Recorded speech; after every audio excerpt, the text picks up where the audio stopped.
स्वागत है आपका हमारी वीडियो के पार्ट 2 में। डीएलएड प्रीवियस ईयर के सीरीज़ में हम दूसरी वीडियो लेके आए हैं 2023 की। इस वीडियो को ध्यान से देखिएगा और उसके बाद समझिएगा कि किस प्रकार के प्रश्न पिछले विगत वर्षों से पूछे जा रहे हैं। तो क्वेश्चन नंबर 18 से शुरू करते हैं। झिरौली, बागेश्वर व चांडाक पिथौरागढ़ में कौन सा खनिज मुख्य रूप से पाया जाता है? तो इसका ऑप्शन ए मैग्नेसाइट। मैग्नेसाइट इन दोनों क्षेत्रों में पाया जाता है। ठीक है, अगला क्वेश्चन देखिएगा। 1658 में किस मुगल शहजादे ने श्रीनगर गढ़वाल में शरण ली थी?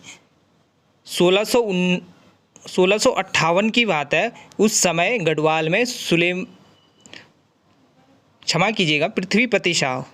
पृथ्वीपति शाह। कौन? पृथ्वीपति शाह पंवार वंश के राजा हुआ करते थे।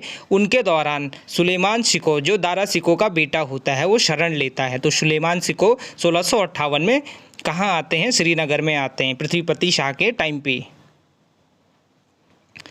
अगला क्वेश्चन, भीमबेटका प्रसिद्ध है। तो भीमबेटका स्तूप प्रागैतिहासिक चित्रकला के लिए, स्तूपों के लिए, मूर्तियों के लिए या मंदिरों के लिए? तो पहला ऑप्शन ए प्रागैतिहासिक कालीन चित्रकला के लिए, प्री हिस्टोरिक जो रॉक पेंटिंग्स होती हैं उनके लिए भीमबेटका फेमस है। अगला क्वेश्चन देखिएगा। में से कौन राष्ट्रीय एकता को बढ़ावा देता है और स्थानीय हस्तशिल्प तथा सांस्कृतिक गतिविधियों का समर्थन करता है? पर्यटन। जी, टूरिज्म ही वो चीज़ है जो स्थानीय हस्तशिल्प और सांस्कृतिक गतिविधियों का समर्थन करता है। अगला क्वेश्चन देखिएगा। कांग्रेस द्वारा भारत की पूर्ण स्वतंत्रता के लक्ष्य की घोषणा किस अधिवेशन में की गई थी? 1929 का वो लाहौर अधिवेशन था, जब जवाहरलाल नेहरू जी प्रेसिडेंट रहते हैं और वो कहते हैं कि हम अगले 26 जनवरी 1930 से पूर्ण स्वतंत्रता दिवस के रूप में मनाएंगे। इसी कारण से 26 जनवरी को गणतंत्र दिवस भी मनाया जाता है। अगला क्वेश्चन, भारत में कितने राज्य समुद्री तट रेखा से लगे हुए हैं? तो कुछ ये भारत का मैप, तो लगभग इसमें 9 राज्य ऐसे हैं जो समुद्री तट रेखा से लगे हुए हैं। तो 9 राज्य हैं, एक बार आप काउंट कर लीजिएगा खुद से भी।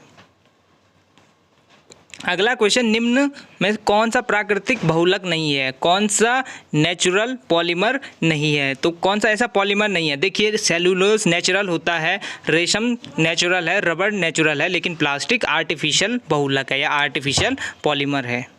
अगला क्वेश्चन देखिए मित्रों, कंप्यूटर निम्न में से कौन उच्च स्तरीय भाषा को मशीनी भाषा में बदलता है? तो किस हाई लेवल लैंग्वेज को मशीन लैंग्वेज में बदलता है? तो इसका आंसर है कंपाइलर बदलता है हाई लेवल लैंग्वेज को मशीन लैंग्वेज में। ठीक है,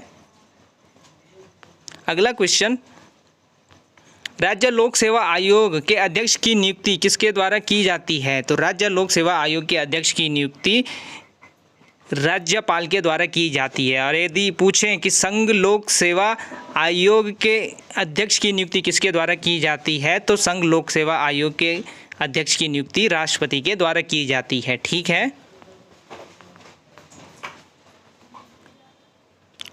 अगला क्वेश्चन, पृथ्वी पे भारत की सबसे लंबी नदी कौन सी है? आसान क्वेश्चन है, इसका सबसे लंबी गोदावरी है, उसके बाद कृष्णा है, उसके बाद नर्मदा है और उसके बाद महानदी है। तो सबसे बड़ी गोदावरी। ठीक है, अगला क्वेश्चन, निम्नलिखित में से कौन सा एक भारतीय रिजर्व बैंक का कार्य नहीं है? करेंसी का नियमन, यानी कि कितना पैसा छापना है कितना नहीं छापना है, ये रिजर्व बैंक करता है। विदेशी व्यापार का नियमन नहीं, अगर यहाँ पे होता विदेशी विनिमय, अगर एक्सचेंज की बात होती तो शायद हम कुछ कह सकते थे, है ना, लेकिन ये व्यापार का नियमन नहीं करता आरबीआई। विदेशी एक्सचेंज यानी कि विनिमय का अधिनियम ये नियमन करता है। साख का नियमन करता है और देश के विदेशी विनिमय कोषों की रखवाली भी करता है। तो ए, सी और डी सही है, लेकिन बी गलत है, क्योंकि विदेशी व्यापार का नियमन आरबीआई नहीं करता है। अगला क्वेश्चन देखिएगा, 29वां क्वेश्चन, मानव विकास रिपोर्ट निम्न में से किस संस्था द्वारा प्रकाशित की जाती है? तो ह्यूमन डेवलपमेंट रिपोर्ट किसके द्वारा जारी की जाती है, जिसे HDI इंडेक्स भी कहते हैं, यूनाइटेड नेशन डेवलपमेंट प्रोग्राम के द्वारा, है ना। 1990 से, कब से जारी की जाती है, 1990 से। आपके लिए एक और है कि पिछले वर्ष 2023 के हिसाब से, 2023-24 के हिसाब से भारत की रैंक कितनी है, 134 है। HDI में कितनी है, 134। अगला क्वेश्चन देखिए, हमारे जलमंडल का सबसे बड़ा भाग कौन सा है। तो जलमंडल में प्रशांत महासागर, हिंद महासागर, अटलांटिक या एंटार्कटिक। तो सबसे बड़ा भाग है प्रशांत महासागर, क्योंकि सबसे बड़ा समुद्र भी पैसिफिक ओशन है, ठीक है। सर्वेंट्स ऑफ इंडिया सोसाइटी के संस्थापक कौन हैं। तो सर्वेंट्स ऑफ इंडिया सोसाइटी के संस्थापक गोपाल कृष्ण गोखले हैं। सरोजिनी नायडू इंडियन नेशनल कांग्रेस की पहली भारतीय महिला थी, ठीक है, पहली भारतीय महिला। जवाहरलाल नेहरू ने क्या बनाया था, सोशलिस्ट पार्टी करके बनाई थी 1934 में सुभाष चंद्र बोस के साथ, ठीक है, कांग्रेस सोशलिस्ट पार्टी। और महात्मा गांधी को तो आप जानते ही हैं, हरिजन जैसे कई पत्रिकाएं हैं इनकी। अगला क्वेश्चन, मौर्य काल में शिक्षा ग्रहण करने की सर्वाधिक प्रसिद्ध केंद्र कौन सा था। तो तक्षशिला, जहाँ से चंद्रगुप्त मौर्य ने भी शिक्षा प्राप्त की थी, तो तक्षशिला प्रसिद्ध केंद्र था, एजुकेशन हब था मौर्य काल में। उत्तराखंड का सबसे बड़ा हिमनद कौन सा है, सबसे बड़ा ग्लेशियर कौन सा है उत्तराखंड का। तो आपको पता ही है, गंगोत्री है, ठीक है। सबसे बड़ा ग्लेशियर कौन सा है, गंगोत्री है। उसके बाद पिंडारी और फिर मिलम करके, है ना। तो सबसे बड़ा हो गया गंगोत्री, ऑप्शन सी।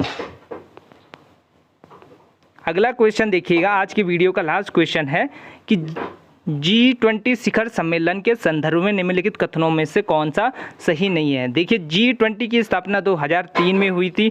G20 एक अंतर सरकारी मंच है 1919 और जिसमें 19 देश और यूरोपीय संघ शामिल हैं।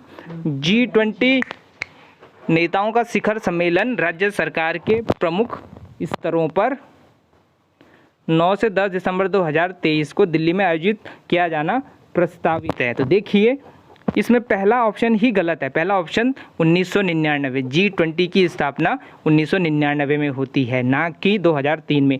और दूसरा, ये अंतर सरकारी संगठन है और इसमें 19 देश हैं प्लस एक यूरोपीय यूनियन है, ठीक है, यूरोपीय यूनियन है, उसके भी कुछ देश इसमें शामिल हैं। तो 19 और 20, तो दूसरा ऑप्शन सही हो गया। G20 नेताओं का शिखर सम्मेलन पिछले साल दिल्ली में हुआ था। तो 2 और 3 सही है और पहला गलत है। तो 2 और 3 जहाँ भी होगा वो सही होगा, ठीक है। तो इस प्रकार से हमारी श्रृंखला का दूसरा पार्ट खत्म हो गया है। अब हम तीसरे पार्ट में आपके साथ जुड़ेंगे, तब तक हमारे साथ बने रहिए। Thank you.